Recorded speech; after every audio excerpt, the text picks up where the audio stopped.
Okay, well, welcome. So, before I get into the normal trading live stream, I wanted to do a short little segment. Um, this is a little mini series that I'm going to call Morning Bits, and it's just basically, in essence, a review of the things that I've learned over the last year and a half of trading. Um, I'm not perfect, definitely, and I'm still learning. I'm not necessarily here to teach trading like some of these trading masters that have been doing it for, 15, 20 years. But I just simply wanted to share some of the things that I'm learning, and maybe you can benefit from it too. So, um, I've prepared a little short slideshow. Let's see if this works. Hopefully, it'll work. All right. Um, okay. So, um, this is what I would like to talk about: how to prepare for trading. And that's kind of like what I have to do every morning is to prepare for trading. That's something you'll have to do over and over because there's a lot of things that distract you from the mindset of a trader. And so we're going to take a look at how to prepare for trading.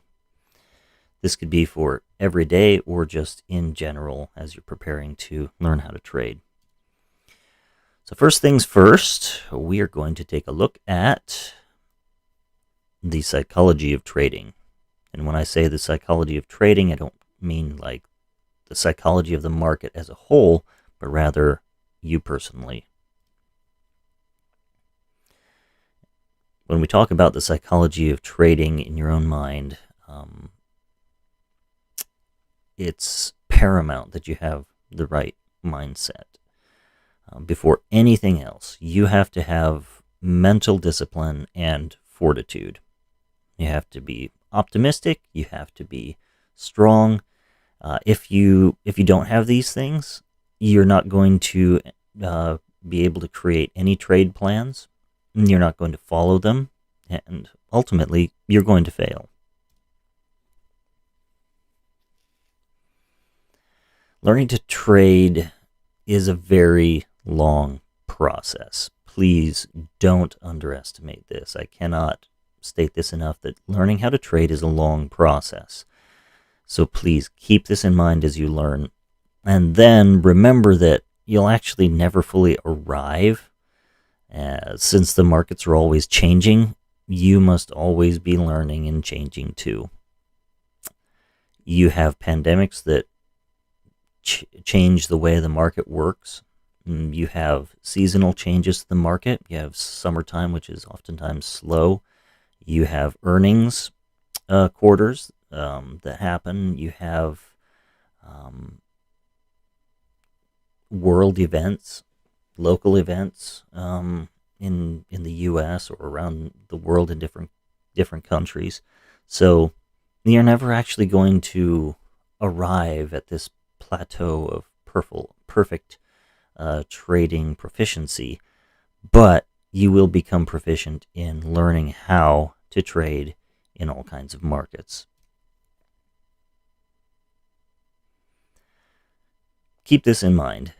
Historically speaking, most traders take 3 to 5 years to become self sufficient. It's good to learn how to trade in a slow time. And like one instructor told me, he said that um, success is just simply preparation meeting opportunity. And I like that. Usually you'll have pretty big events that happen every 5 to 10 years that shake up the market, whether it's a market collapse or a huge bubble or something like that. So give yourself plenty of room to learn and grow. Be patient and humble. Always keep your goal in mind. And you're going to be successful ultimately, but it takes time. So sit down, buckle up, get ready. get ready for the long haul. I'd like to talk about fear and greed.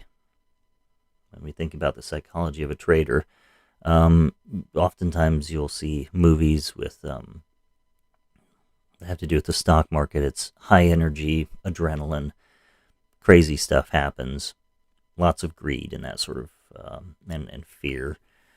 But for us as day traders, fear and greed are probably two of the biggest things we're always going to deal with.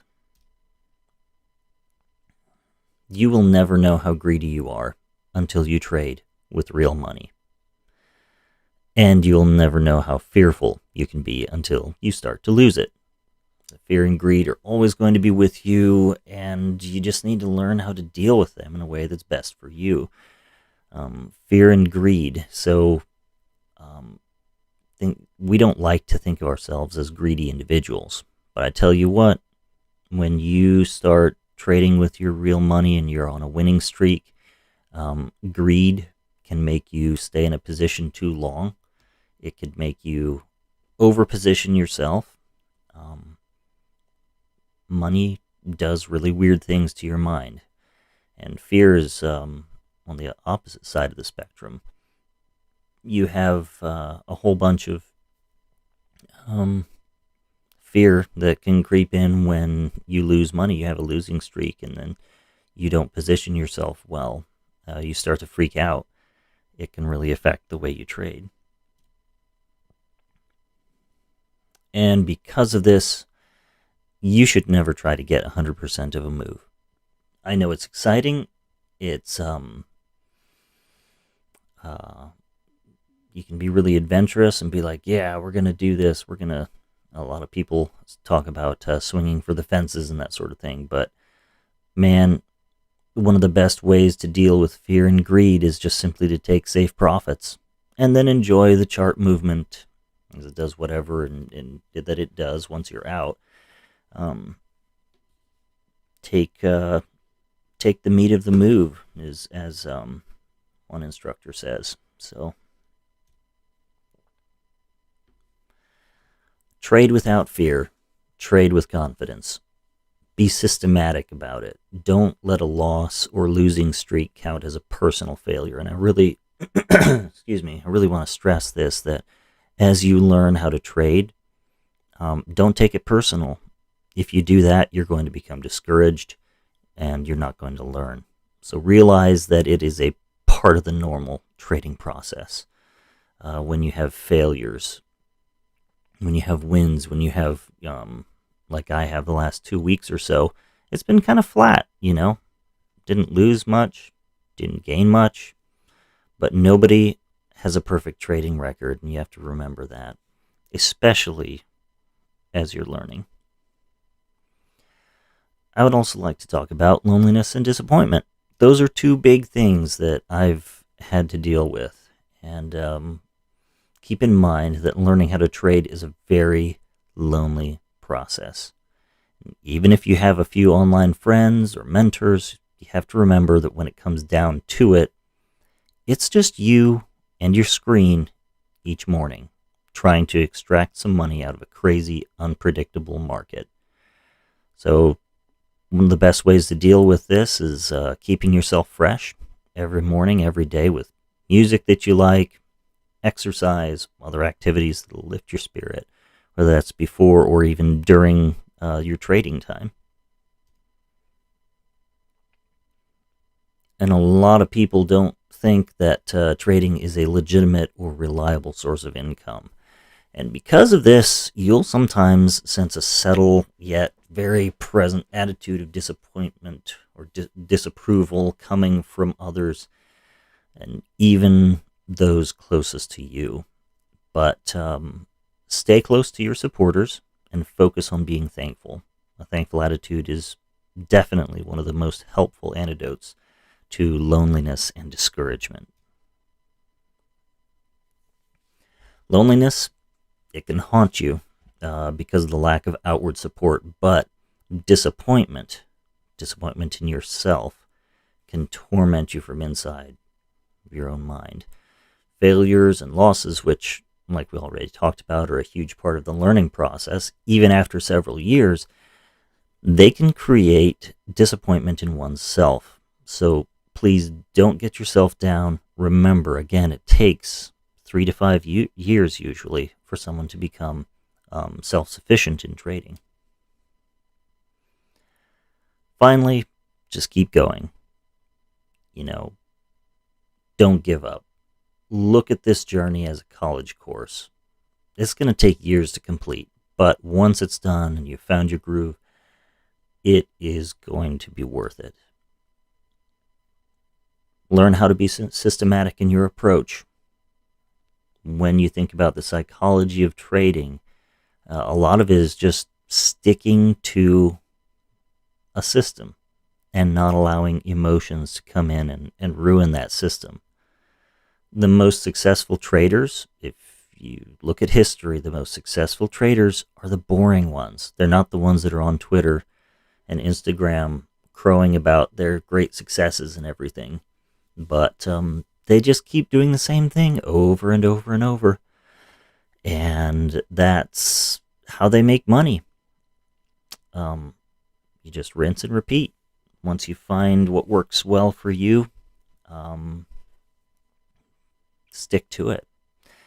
So there we go. We're at about 10 minutes now. And thanks for joining me with this teeny little tidbit of morning bits and taking a look at the psychology of trading. So have a good morning, and I'm going to pop over to the charts here and start another live so this one can be separate, and we will get into our morning trading. Thanks again.